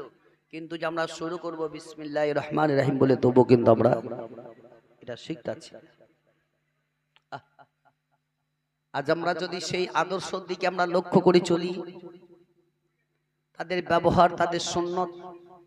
আচ্ছা বলুন তো, আজকে তো আপনাদের প্রাপ্ত জুম্মা মসজিদের ইমাম সাহেব প্রত্যেক জুম্মাতে বক্তব্য রাখেন, রাখেন না? রাখেন না? আমরা শুনি। এই মসজিদ থেকে ওই মসলা মসাইল গুলা শুনে এসে নিজ নিজ বাড়িতে এসে আমরা ছেলে মেয়েদেরকে শিক্ষা দিই। আমরা তো নিজে শিখতে পারি না, তো কি ছেলে মেয়েদেরকে শিক্ষা দিব? কিন্তু আমাদের কর্তব্য, বক্তব্য শুনে আসার পরে বাড়িতে এসে আপনাকে হেদায়েত দিয়ে শিক্ষা দেওয়াটা কর্তব্য, তাই না? কিন্তু এগুলো তো আমরা কখনো বুঝাই না। আর বুঝাবেন বা কি? এখনকার যা যুগ জামানা বুঝলেন, এখন উল্টাই আপনাকে তার আপনার বেটা বেটিতে উল্টা জবাব দিচ্ছে না, তাই না? আর কথা চলছে না বাপ মার। কষ্ট করে বাপেরা ছেলে মেয়েদেরকে বড় করে দিয়েছে, বুঝলেন? যেমনি একটু যুবতী হয়ে যাচ্ছে তার আলাদা চলছে। তবে আপন দেখুন, এখনো সতর্ক করে দিবেন, নিজে নিজে একটু পরিবর্তন যদি হন তাহলে বাড়ির পরিবারকেও পরিবর্তন করানো যাবে, যাবে না? আর আমি যদি নিজে যদি পরিবর্তন না হয় তো আমার ছেলে মেয়েদেরকে পরিবর্তন করা যাবে না। আগে নিজেকে শুধরিতে হবে। যেমন কি দেখুন, নবীর প্রত্যেকটা সুন্নতকে হযরতে আবু বকর সিদ্দিক বাছাই করে করে আদায় করতেন। জোরে বলুন সুবহানাল্লাহ। আমরা তো শুনছি, শুনেও তো আমরা পালন করি না। জেনে শুনে তো আমরা হারাম খাচ্ছি না, খাই না? যেমন কাউরি কে বলে কে কাউরির কোনো জিনিস না বলা করে যদি খাওয়া হয় সেটা কি হয়? হারাম হয় না হালাল হয়? কি হয়? হারাম। তো কতদিন দোকানে গিয়ে যে টুক করে একটা তুলে খুট করে খেয়ে নিয়েছেন, কি হলো? হালাল খেলেন না হারাম খেলেন? কত জিনিস দেখে না ভাই, কি এটা কেমন, এটা কেমন, দেখে একটা খাই দেখে বলে না, এটা হারাম না হালাল হলো? তার মতো হারাম তো নিজে নিজে আমরা জেনে শুনে দেখাচ্ছি। জিনিসটাকে কেনার পরে খান তবেই তো হালালি হবে। ও ও তো পেটের দায় এসছে আপনার কাছে বিক্রি করতে, কিন্তু কিছু কিছু মানুষের বিবেক নাই। এই বিবেকগুলোকে আমরা হারিয়ে দিই, আমরা জেনে শুনে তো হারাম কাজ করছি। হযরতে আবু বকর সিদ্দিক যে নবীর কাছে উঠতে বসতে চলতে ফিরতে সর্বদাই, বদরের যুদ্ধের ময়দানে আবু বকর, উহুদের যুদ্ধের ময়দানে আবু বকর, মক্কা থেকে মদিনা যেখানে গেছেন সেখানে আবু বকর, সেই আবু বকর সিদ্দিক নবীর সুন্নত পালন করার জন্য যাচ্ছেন কোথায়? তিনার বেটি মা আয়েশা সিদ্দিকা রাদিয়াল্লাহু তাআলা আনহার কাছে। জোরে বলুন, বেছে বেছে নেবেন। হযরতে মা আয়েশা সিদ্দিকা রাদিয়াল্লাহু তাআলা আনহা বাড়িতে আছেন, এমন সময়তে আবু বকর সিদ্দিক আওয়াজ দিলেন। আওয়াজ দেওয়া মাত্র যে কে? বলছে বেটি আয়েশা, আমি তোমার আব্বা আবু বকর আছি, দরজাটা খোলো। আয়েশা সিদ্দিকা দরজা খুললেন তো দেখছেন তো তিনার আব্বা আবু বকর সিদ্দিক দাঁড়িয়ে আছেন। ওই সমাদে হযরতে আবু বকর সিদ্দিক রাদিয়াল্লাহু তাআলা আনহু তিনার বেটি মা আয়েশা সিদ্দিকা রাদিয়াল্লাহু তাআলা আনহাকে জিজ্ঞাসা করলেন, ওগো আমার আয়েশা, ও বেটি আয়েশা, একটি কথা জিজ্ঞাসা করব। বলে এমন কি জিজ্ঞাসা করবেন গো আব্বা? বলো না কেন? বলে বেটি গো, তুমি হচ্ছ নবী মুস্তাফার বিবি, নবী কোথায় যান সেটাও তুমি জানো, নবী এমন কোন কাজ করেন সেটাও তুমি জানো, নবী মুস্তাফা কোন ইবাদত জিকির করেন সেটাও তুমি জানো। তবে যদি জানো ও আয়েশা, একবার আমার বলো, তবে যে কাজগুলা করেন তার মধ্য থেকে যদি আমার কোনো একটা ছুটে গেছে, তবে আয়েশা আমার বলে দাও, আমি সেটা নবী মুস্তাফার সুন্নত পালন করব। ঠিক আছে? আল্লাহু আকবার, আল্লাহু আকবার, ইয়া রাসূলুল্লাহ, ইয়া রাসূলুল্লাহ, জিন্দাবাদ, জিন্দাবাদ, জিন্দাবাদ, সবসময় দেখছেন। আল্লাহু আকবার। তবে দেখুন, হযরতে আবু বকর সিদ্দিক নবী মুস্তাফার সুন্নত পালন করার জন্য নবী মুস্তাফার বিবি আর আবু বকর সিদ্দিকের বেটি আয়েশা সিদ্দিকাকে জিজ্ঞাসা করলেন, তো আয়েশা কাঁদতে আরম্ভ করলেন। জোরে বলো সুবহানাল্লাহ। কাঁদছেন, চোখ দিয়ে পানি ঝরঝর করে ঝরে যাচ্ছে। হযরতে আবু বকর সিদ্দিক বলছেন, ও বেটি, তোমাকে এই কথাটা জিজ্ঞাসা করাতে তুমি কাঁদছো কেন? মা আয়েশা সিদ্দিকা রাদিয়াল্লাহু তাআলা আনহার দুই চোখের পানি ঝরঝর ঝরঝর করে ঝরে যায়। আবু বকর বলছেন, ও বেটি আয়েশা, এভাবে আর কেঁদো না, আমি তোমার আব্বা, আমি সহ্য করতে পারি না রে বেটি, একবার চোখের পানিটা বন্ধ করো। ও আমার বাপজিরা আমার, যদি কাউরির বেটি বাপের সামনে কান্না করে, বাপ কিন্তু সহ্য করতে পারে না, বেটির চোখের পানি কখনো বরদাস্ত করতে পারে না। বেটি, এমন তোমার কি হয়েছে বলো রে বেটি, আমি তোমার বাপ, যদি পারি তোমার রক্ষাটা করব। এখন আয়েশা সিদ্দিকাকে বিয়েতে আবু বকর বললেন, ও গো বেটি, ও আয়েশা সিদ্দিকা, তবে এইভাবে আর কেঁদো না, কেঁদো না, আমি তোমার আব্বা, এমন কি হয়েছে বলো, এমন কথা কি তোমার মনের মধ্যে আঘাত লাগলো তাতে তুমি এইভাবে কান্না করো? হযরতে আয়েশা সিদ্দিকা বললেন, ও গো আব্বা জান, আমার দয়ার নবী মুস্তাফা রাহমাতুল লিল আলামিন এমন একটি কাজ করেন, ওই কাজটা আজ পর্যন্ত কোন সাহাবীরা কেউ জানে না। যে আবু বকর নবীর কাছে উঠতে বসতে চলতে ফিরতে, সেও বলছে জানে না। আর দেখুন, আপনাদের ইমাম সাহেবের কাছে কেউ না কেউ একজন উঠবস করে না, করে না? করে। কিন্তু দেখবেন ওই লোকটাই, যে লোকটা ইমামের কাছে বেশি উঠবস করে, ইমামের সব হালচাল কিন্তু জেনে নেয়, জানে না? আর যেমনি জেনে নিল, ইমামের পিছনে সে আপন লেগে গেল। লাগে না পাছে? ওই লোকেই খারাপই করবে যে যার কাছে নিকটবর্তী। দেখবেন কোন মানুষকে যদি মারতে হয় তো দূরের লোকে মারে না, একমাত্র কাছের বন্ধুরাই মারে। তো ওই ইমামকেই মারবে তো ওরাই। আবার কিছু মুয়াজ্জিন আছে বুঝলেন, ইমামের সাথে খুব ঘনিষ্ঠ হয়, কিছু শিক্ষা দীক্ষা নিয়ে নিল, এবার মুয়াজ্জিনের ভাও বেড়ে গেল, ইমামের পিছনে লেগে গেল। খবরদার ভাই বাপ, ওরকম করবেন না। হযরতে আবু বকর সিদ্দিক নবীর কাছে উঠতে বসতে চলতে ফিরতে, সেও নবীর ওই জিনিসটা জানতেন না। হযরতে আবু বকর সিদ্দিক রাদিয়াল্লাহু তাআলা আনহা বললেন, ওগো আমার বেটি আয়েশা, একবার বলে দাও তবে চোখের পানিটা একটু বন্ধ করো, এইভাবে আর না কান্না করে। তবে এমন কোন কাজটা আমার থেকে ছুটে গেছে সেটা নবী মুস্তাফার সুন্নাত পালন করতে পারে না। হযরতে আয়েশা সিদ্দিকা রাদিয়াল্লাহু তাআলা আনহা বললেন, ওগো আব্বা জান, তবে এমন একটা কাজ হলো, প্রত্যেক দিন রাত্রি বেলাতে এই জঙ্গল দিয়ে আমার নবী মুস্তাফা হেঁটে হেঁটে চলে যান। আবু বকর বললেন, ও বেটি আয়েশা, তবে নবী মুস্তাফা কেন রাস্তা দিয়ে হেঁটে হেঁটে যান, কারণটা কি বলো না কেন? বলে, ওগো আব্বা জান, হালুয়ার হাতের মধ্যে নিয়ে গিয়ে আমার দয়ার নবী মুস্তাফা ওই জঙ্গলের ভিতরে এমন একটা লোক শুয়ে আছে, ওগো আব্বা তার হাতের নখগুলা খসে খসে যায়, এমনকি শরীরের মাংসগুলাও খসে খসে পড়তে লেগেছে। ওগো আব্বা গো, তার মুখের মধ্যে দাঁতগুলা খসে খসে গেছে, কোনো জিনিস চাবিয়ে খেতে পারে না।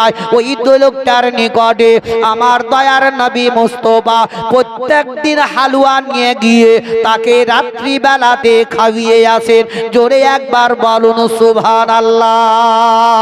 তবে নবীর আদর্শটা কি ছিল, নবীর ব্যবহারটা কেমন কি ছিল দেখুন। আজকে হাইরে মুসলমান, আমরা গরিবী মানুষ দেখতে গেলে আমরা ঘৃণা করি, আমরা দূর দূর করে হুটে হুটে যাই, বলি না জামা কাপড়ের 44 না, যাদের একটু টাকা পয়সা বেশি হয়ে গেছে, যারা নতুন নতুন বড় লোক হয়ে আছে, তাদের চলন আলাদা হয়ে গেছে, তাদের কথাবার্তা পর্যন্ত আলাদা, তাদের হাঁটুন গাটুন সমস্ত সব কিছুই আলাদা।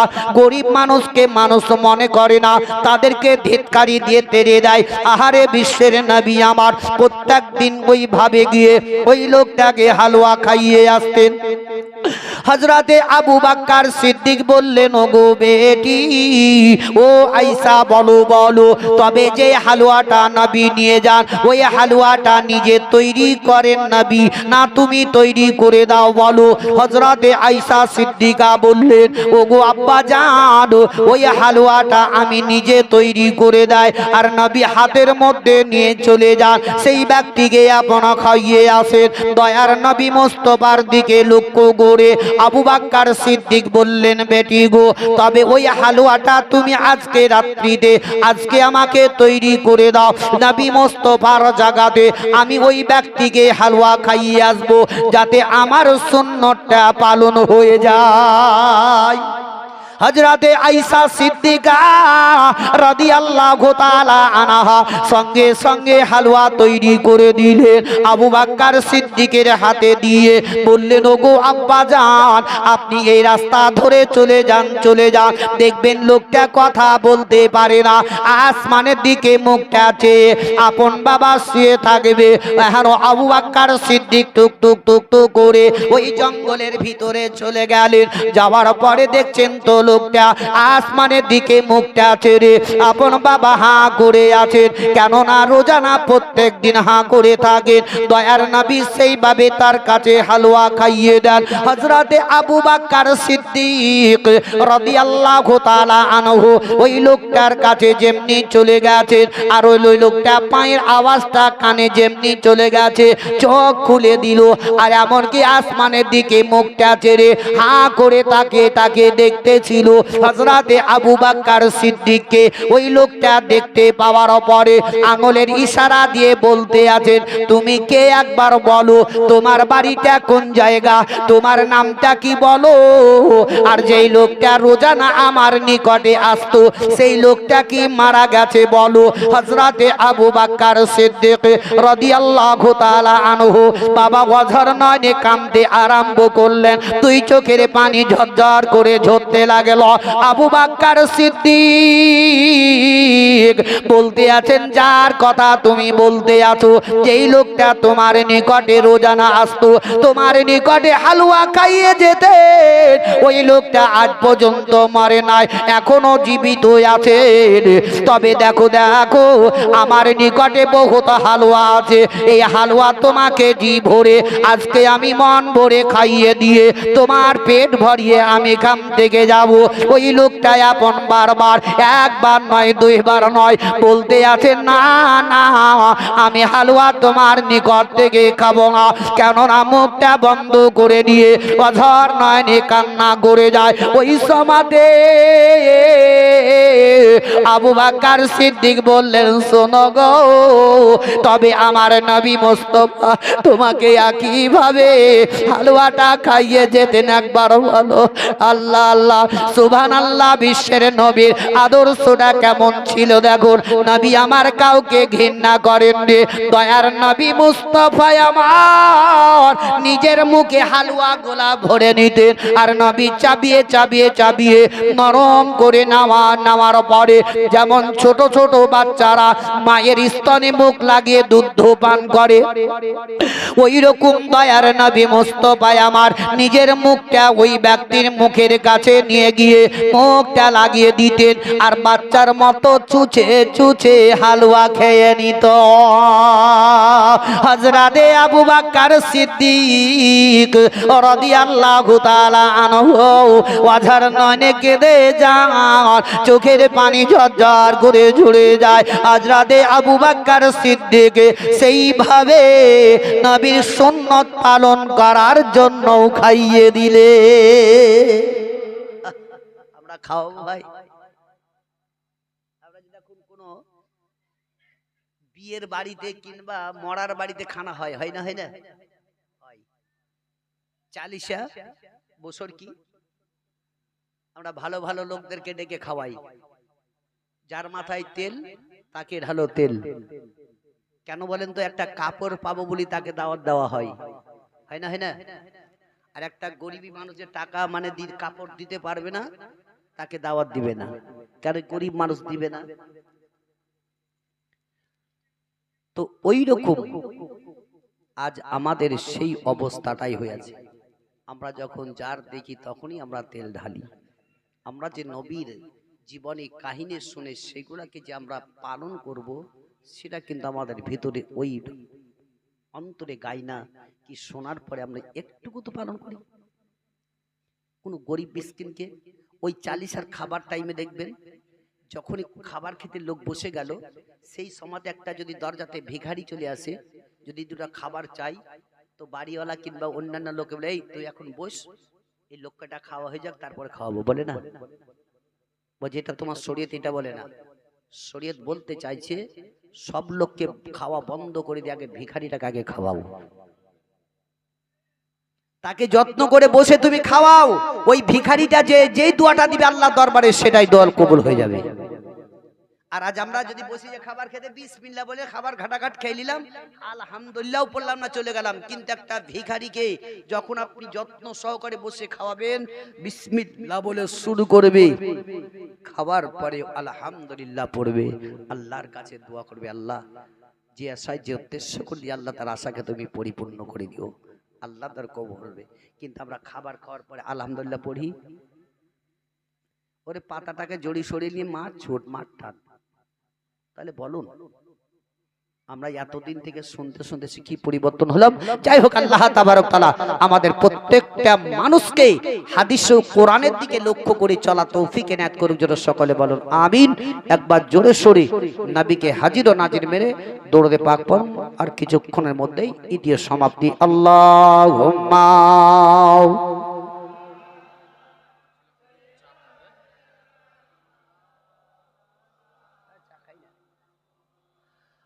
وعلى آل سيدنا صلوا على محمد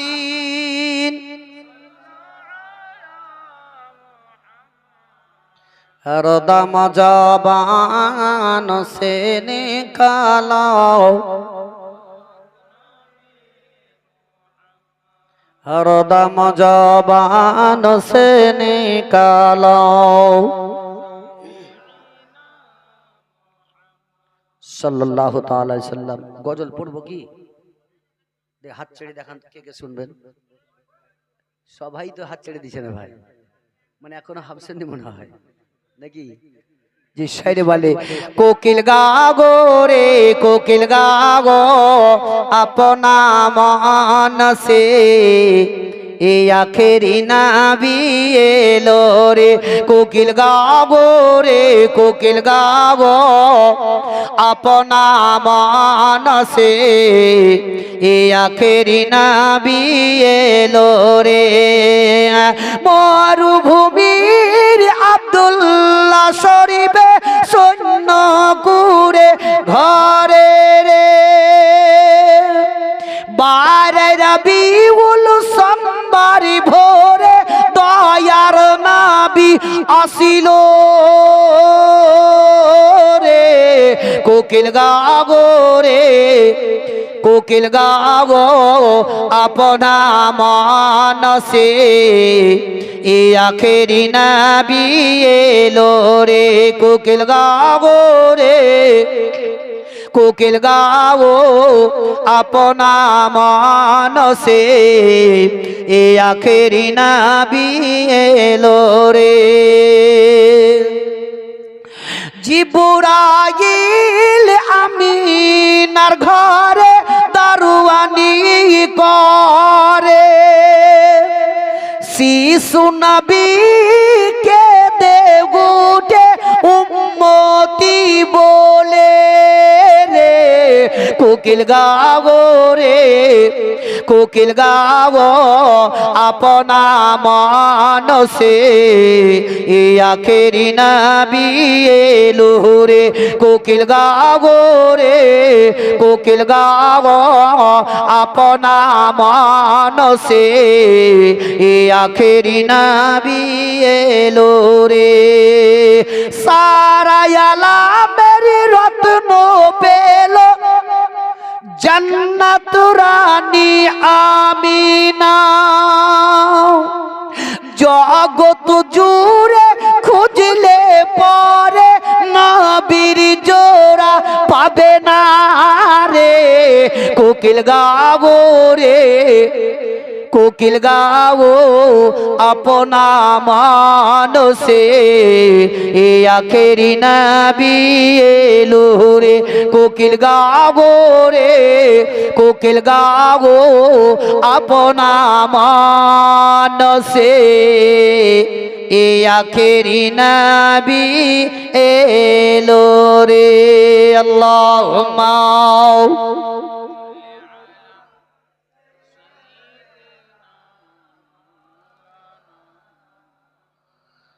وعلى آل سيدنا সাল্লাল্লাহু তাআলা আলাইহি ওয়াসাল্লাম। এতটি লোক বসে আছেন ভাই, যদি এক একটা শায়েরি ইসলাম কিংবা কোনো মৌলবীর গজল পড়ে যদি গলা ফেটে মরে যায় তবে বলবেন সুবহানাল্লাহ। হ্যাঁ, এতক্ষণে বাংলা কথা বলেও যদি আপনারা বুঝতে না পারে যদি সুবহানাল্লাহ যদি না বলবেন, তাহলে বক্তাদেরকে বলে কি যশ আসবে? যশ আসা আমাদের কর্তব্য ভাই। সুবহানাল্লাহ যখনই কথা বুঝতে পারবেন,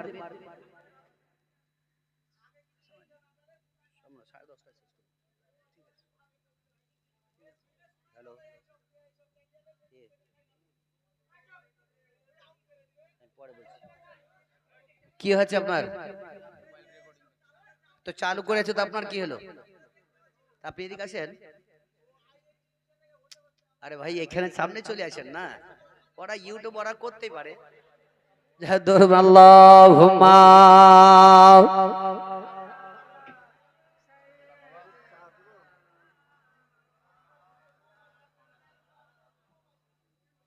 وعلى آل سيدنا সাল্লাল্লাহু তাআলা আলাইহি ওয়াসাল্লাম। তাহলে বাপজি ভাইরা আবার দেখুন, এখানে একটা জিনিস বুঝতে পেরে গেলেন, আমরা যে এত কাহিনী জীবনে শুনি, নিজের মনের দুঃখের আফসোসের রাগটাই তো কন্ট্রোল করতে পারি না, তাই না? রাগ আমাদের আগে কন্ট্রোল, রাগ উঠে কোথা থেকে? শয়তানের কাছ থেকে। আর শয়তান কিসে তৈরি হয়? আগুনে। আর আগুনে ভাই কিসে? পানিতে। তার জন্য বলছে যখন রাগ উঠে যাবে এক লোটা পানি নিয়ে ওযু করে নাও, তোমার রাগ মিটে যাবে। তো আমি ওই ভাইকে আমি বলবো একটু ওযু টজু করে এসে করে বসো, তার রাগ টাগ মিটে যাবে মনে হয় না। যাই হোক, আমি বলছিলাম ওখানে বিশ্বের নবীজি আমার দয়ার নবী রাহমাতুল লিল আলামিন হযরতে জিবরিল আমিন বলছেন, ইয়া রাসূলুল্লাহ, যদি আপনি ইজাজত দেন তবে ওই ফেরেশতাকে আপনার সম্মুখে নিয়ে আসবো। বলে কে? না তো যার নাম হচ্ছে ইজরাইল আলাইহি ওয়াসাল্লাম, যার যে জান কবজ করে। আল্লাহর নবী দুজাহানের আকা জনাবে মুহাম্মদ রাসূলুল্লাহ সাল্লাল্লাহু তাআলা আলাইহি ওয়াসাল্লাম বললেন, ও জিবরিল, যদি আমি তাকে আসতে না দেই, যদি ওয়াপাস করে দিই, তবে ওয়াপাস যাবে কিনা বলো? জিবরিল বললেন, ইয়া রাসূলুল্লাহ, এটাও আল্লাহর আদেশ হয়েছে, যদি আপনি ইজাজত দেন তবে যাবেন, আর যদি ইজাজতে যদি না দেন তবে আপনার নিকটে যাবে না। তবে আপনার যত ইচ্ছা ততদিন পৃথিবীতে থাকতে পারে। হযরতে জিবরিল আমিন আপনি বলে দিলেন, আল্লাহর নবী বললেন, ও জিবরিল যাও, ও ফেরেশতা ইজরাইলকে ডাকো। হযরতে ইজরাইল আলাইহি ওয়াসাল্লাম বিশ্বের নবীর কাছে যেমনি হাজির হয়ে গেলেন, দয়ার নবী মুস্তাফা আমার বললেন, ইজরাইল, আর দেরি করো না, তুমি আমার রূহটাকে কবজ করে নাও। হযরতে ইজরাইল আলাইহি ওয়াসাল্লাম বিশ্বের নবীর সিনার উপরে যেমনি হাত দিয়ে দিলেন, আর হাত দেওয়া মাত্রই দয়ার নবী ইজরাইলের দিকে তাকিয়ে বললেন, ও ইজরাইল, তোমার হাত যেমনি আমার সিনার উপরে রাখলে, তখন মনে হলো উহুদ পাহাড় আমার সিনায় চেপে গেল। ও ইজরাইল, যদি এতই তোমার ওজন দ্বারা হাত হয় গো, তবে আমার উম্মতিরা কি তোমার এই ওজন সহ্য করবে? তবে ইজরাইল, তাদের সূক্ষ্মভাবে তুমি জানটা কবজ করে নিবে। দয়ার নবী মুস্তাফার ওই রূহটাকে নিয়ে যখন চলে যাওয়া হলো, দয়ার নবী মুস্তাফার রূহটাকে এমন কি আপনার আমার রূহকে রাখানো হয় ইল্লিনা সিজ্জিনের মধ্যে, আর নবী মুস্তাফার রূহকে রাখা গিয়েছিল 8 খানা জান্নাতে। আর ওই রূহকে বিশ্বের নবীর দয়ার নবী মুস্তাফার রূহটাকে 8 খানা জান্নাতের মধ্যে রাখার পরে এমন কি চারিদিকে এলানো হয়ে গেল দয়ার নবী মুস্তাফার ইন্তেকালের কথা, ইন্তেকালের খবর চারিদিকে হলো। এমন সমতে উমর রাদিয়াল্লাহু তাআলা আনহু চট করে ঘরের ভিতর থেকে বেরিয়ে এমন কি বলতে লাগলো, কেউ তোমরা আমার নবী মুস্তাফার ইন্তেকালের কথা যদি বলো, আমার নবী মারা গেছে যদি বলো, তবে তোমাদের গর্দন ছাঁটাই করে দেওয়া হবে। যে ইজরাইল, যে উমরে ফারুক শক্তিশালী বীর পারোহান ছিলেন, হযরতে উমরে ফারুক রাদিয়াল্লাহু তাআলা আনহু আপন বাবা তলোয়ার নিয়ে দৌড়ে দৌড়ে মা আয়েশা সিদ্দিকা রাদিয়াল্লাহু তাআলা আনহার বাড়ির দিকে রওনা হয়ে গেলেন। হযরতে উসমান গনি দৌড়ে দৌড়ে আয়েশার বাড়িতে চলে গেলেন। হযরতে আলী ও আয়েশার বাড়িতে গেলেন। হযরতে বেলাল রাদিয়াল্লাহু তাআলা আনহু বিশ্বের নবীর ইন্তেকালের কথা শোনার পরে হযরতে বেলাল কেঁদে কেঁদে বলেন, ইয়া রাসূলুল্লাহ, ইয়া হাবিবাল্লাহ, নবী গো, আপনার সঙ্গে উঠতে বসতে সর্বদাই, তবে একা একা হয়ে গেলাম। হযরতে বেলাল কাঁদতে কাঁদতে বিশ্বের নবীর দিকে রওনা হয়ে গেলেন। আয়েশা সিদ্দিকার বাড়িতে গিয়ে আরো অন্যান্য সাহাবীরা সবাই আপন ঘিরে নিয়ে কান্না করতেছিলেন। দয়ার নবীকে একটি সাদা চাদর দিয়ে কাপড় দিয়ে ঢেকে রেখেছে। হযরতে আবু বকর সিদ্দিক রাদিয়াল্লাহু তাআলা আনহু যখন কবর পেয়ে গেলেন, আবু বকর সহ্য করতে পারলেন না। আবু বকর সিদ্দিক কাঁদতে কাঁদতে কাঁদতে আয়েশা সিদ্দিকার বাড়িতে চলে গেলেন। আয়েশা সিদ্দিকা একদিকে কান্না করতে আছেন, সাহাবীরা চারিদিকে দাঁড়িয়ে দাঁড়িয়ে কান্না করতেছিলেন।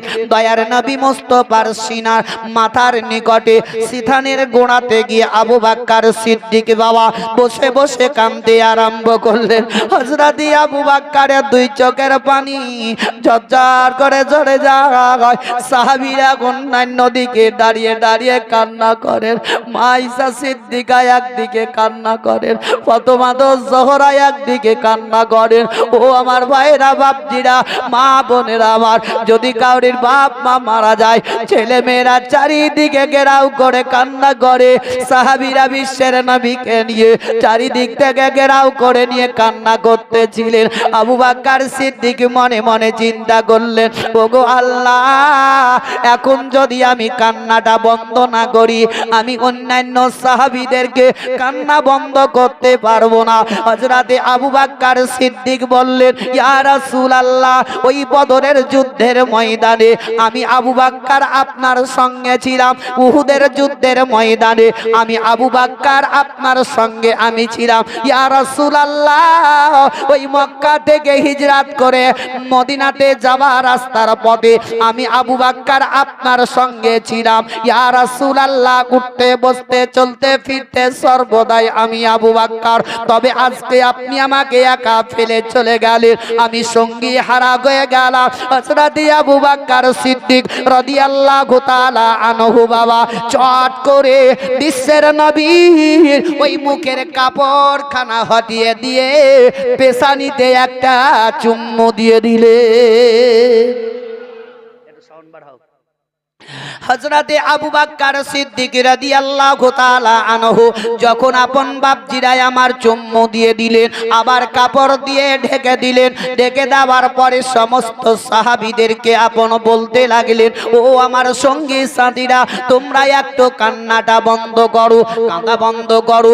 যেমন আপনাদের আমাদের দেশের কাউরির মা বাপ মরে গেলে অন্যান্য লোকেরা বলে, হারে বুবুরে একটু তুই কান্নাটা বন্ধ কর, আমারও মা গেছে, আমারও বাপ গেছে, আমি সবর করে আছি, তুমি একটু সবর করে নাও।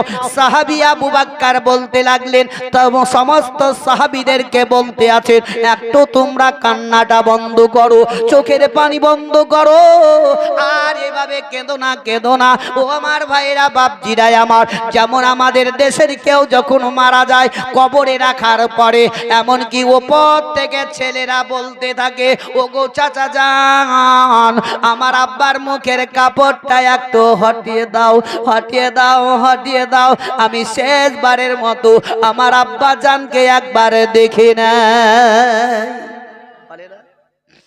ওপর থেকে মাথার দিকে দাঁড়িয়ে থেকে বেটারা বলবে, ওগো চাচা একটু মুখের কাপড়টা হটাও, শেষবারের মতো আমরা আমার বাপকে দেখে নিই। আচ্ছা বলুন তো, এই দেশের মধ্যেও আমাদের যখন মেয়ে ছেলে মারা যায় তখন কবরে করি তো একটা চাদর দিয়ে ঢাকে না, কেন কেন ঢাকে? এখানে দেখেন মাথায় খুব পয়েন্ট খাটাবেন। আমাদের মেয়ে ছেলে যখন মারা যায় তখন কবরস্থানে গিয়ে কি বলে, একটা কালো চাদর দিয়ে ঢেকে দাও মেয়ে ছেলে, আর বেটা ছেলে হলে উদামে বাঁশ দিতে আরম্ভ করে, তাই না? আর মেয়ে ছেলে হলে চাদর দিয়ে ঢেকে দাও, কেন মেয়ে ছেলে মুখ দেখানো যাবে না। আচ্ছা কবরে যখন নিয়ে যাচ্ছেন কাপড় দিয়ে ঢেকে দিলেন, মুখ দেখতে দিবে না, পরপুরুষ দেখবে না, যে হয় সেই নামবে। তা বাড়িতে যখন মরে যাচ্ছে সবাই তো পরপুরুষ দেখতে যাচ্ছে, তখন তো মুখ ঢেকে দেয় না, দেয়? তাহলে তখন উদাম থাকলো, সবাই দেখলো, আর কবরে ওইখানে যে পর্দা হয়ে গেল। কি কথা বুঝতেছেন তো? বলে বাড়িতে যখন মরছে তখন সবাই খোলা মুদাম দেখে চলে আসছে, তখন তো বলে নাকি না পর্দা দিয়ে ঢেকে রাখো, আর আমরা ওখানে যাই তখন পর্দা করে তাকে বাঁশ চাপাই দিই। যাই হোক বাপজি আমার, বিশ্বের নবীকে যখন কবরে নামানো হলো আবু বকর সিদ্দিক মাথার দিকে দাঁড়িয়ে আছেন, আলী মাথার দিকে। এখনো ওই সমাধে উপর থেকে হযরতে আবু বকর সিদ্দিক রাদিয়াল্লাহু তাআলা আনহু আপন বাবা উপর থেকে বলছেন, ওগো আলী, ও আলী, একবার দয়ার নবী মুস্তাফার মুখের কাপড়টা হটিয়ে দাও, আমি একবার নবী মুস্তাফাকে দেখে নাই। জোরে বলুন সুবহানাল্লাহ। হযরতে আবু বকর সিদ্দিক আলীকে যেমনি বলে দিলেন, ওই সমাতে আলী রাদিয়াল্লাহু তাআলা আনহু বিশ্বের নবীর মুখটা যেমনি খুলে দিলেন। আবু বকর সিদ্দিক উপর থেকে উকি মেরে দয়ার নবী মুস্তাফার মুখের দিকে যখন দেখতে লাগলেন, দেখছেন তো নবী মুস্তাফার ওই লব দুটো আস্তে আস্তে আস্তে হিলতেছিল। হযরতে আবু বকর সিদ্দিক বললেন, আলী, দেখো আমার নবী মুস্তাফা কি বলতে চাইছে, তোমার কানটা একবার নবীর মুখের কাছে নিয়ে চলে যাও, দেখো একবার কান পেতে শুনো শুনো। হযরতে আলী যেমনি কানটা নিয়ে গেলেন, ওই সময়তে নবী মুস্তাফা আমার বলতেছিলেন, ইয়া হাবুলি উম্মতি। যাওয়ার সময়তেও নবী আমাদের উম্মতের জন্যই কেঁদে গেছেন। ওই নবীর আদর্শবান মেনে চলার চেষ্টা করুন। আমি জোরহাত করে যাচ্ছি প্রত্যেকটা আমার বাপজি ভাইদের, মা বোনদেরকে আল্লাহ তাবারক তাআলা যাতে রাসূলের সুন্নতের প্রতি চলা তৌফিক এনায়েত করুক। জোরে সকলে বলুন আমিন। কিন্তু ভাই বহু জায়গাতে জালসাতে দেখেছি অনেক মানুষের মাথা গেলা কালো কালো হয়, কিন্তু আপনাদের ঘরের মাথাগুলো একটু সাদা সাদা আছে, খুব ভালো লাগছে। সাদা মানে বুঝতেন তো, টুপি আছে, তবে ওই কোনাটুকুনে টুপি নাই, দেখেন একটু কালো কালো লাগছে, বুঝেছেন? তবে বলবো আগামীতে যখন কোথাও জালসাতে যাবে অবশ্যই পকেটে টুপি তো নিয়ে যাবে। টুপি মাথায় দেওয়া হচ্ছে রাসূলের সুন্নত, মুসলমানের পরিচয়। আবার কিছু কিছু লোকেরা বলছে মাথায় টুপি না দিলেও নামাজ হয়ে যাবে। কখন হবে? গতিকে না থাকে না পাই তবাই, আর থাকা সত্ত্বেও তুমি যদি না লাও, তুমি রাসূলের সুন্নাতের বারখে কি করছে না, করে না? তাহলে ওদের কাছ থেকেও দূরে থাকার চেষ্টা করুন। আমি পড়েছি পবিত্র কোরআন থেকে, ওমা আরসালনাকা ইল্লা রাহমাতাল লিল আলামিন। আল্লাহ তাবারক তাআলা নবীকে পৃথিবীর দুনিয়ার মধ্যে পাঠিয়েছেন একমাত্র রহমাতুল লিল আলামিন করে, কাউরির বদলা নেওয়ার জন্য নয়, কাউরির বদদুয়ার জন্য নয়, আপনার আমার জন্য রহমাতুল লিল আলামিন নয়, সারা বিশ্বের মানুষের জন্য, সকলের জন্যই নবীকে রহমাতুল লিল আলামিন করে পাঠিয়েছেন। যাক, শেষ ছন্দ আপার বিশ্বের নবীর শানে যে পড়তে বলেছিলেন, ভুলে গেছিলাম, মনে এসে গেছে। ওই গজলটা দু তিনটা ছন্দ বলেই ইনশাআল্লাহ ইতিহাস বিরক্ত নয়। জামানা দিবানা, ও জামানা দিবানা, ও গো মায়ামিনা, তোমার লালের নাই তুলনা। মাগো তোমার লালের নাই তুলনা, তুলনা, তুলনা। মেঘে মাথায় ছায়া করে, রোদনা লাগে গায়ে, আরে গরম বালি পায়ের তলায় শীতল হয়ে যায়। হে মাগো শীতল হয়ে যায়। নোরানি বদনে, নোরানি বদনে হাওয়া চলে সনসনে, খেজুর পাতাই হিলাই সব ডানা। মাগো তোমার লালের নাই তুলনা, তুলনা, তুলনা। জামানা দিবানা, ও গো মায়ামিনা, তোমার লালের নাই তুলনা। মাগো তোমার লালের নাই তুলনা তুলনা।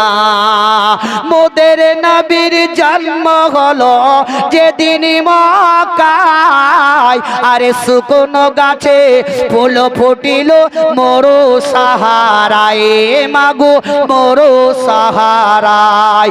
নবীজির এক ইশারায়, নবীজির এক ইশারায় গাছে এসে সালাম জানাই, আসমানের চাঁদ জাগার খেলো না